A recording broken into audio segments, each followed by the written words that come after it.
লেখা ও কবিতা পাঠ চন্দন সেনগুপ্ত। নীল শতদল। বুনো হাঁসের দলে বাদামি রোদে পুড়ে মেঘ প্রাসাদের পুরীতে আমি খুঁজেছি। নিশাচর পাখির মাঝে মিশে গিয়ে গ্রহ থেকে তারা, তারপর আরও দূরে রাতের আকাশটা জুড়ে আমি খুঁজেছি। মুহূর্ত থেকে সময়, সময় থেকে অন্তহীন, কখনো বা ক্লান্ত বিষণ্ণ মনটাকে সাথে নিয়ে দূর থেকে বহু দূর অসীমের সীমাহীন প্রান্তরে আমি খুঁজেছি। দিগন্তহারা শিশির ভেজা মাঠ, হরিণের মতো ছুটেছি আর খুঁজেছি।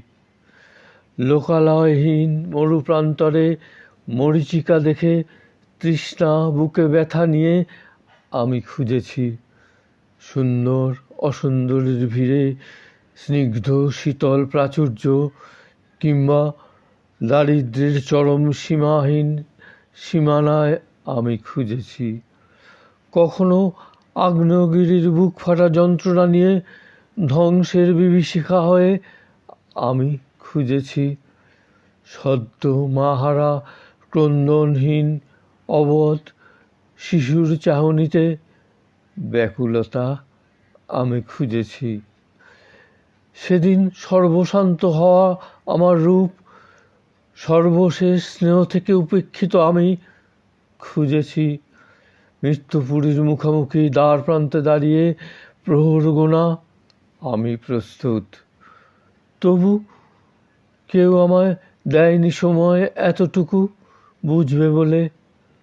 পড়ে থাকা এক নিশাচর নীরবে নিভৃতে অনেক দূরের এক স্বপ্ন, তবু আঁকড়ে থাকি। তখন এক স্পর্শ শীতল হাওয়া আমি শিহরিত। আমার মন জুড়ে তোমার চেতনার অনুভূতি।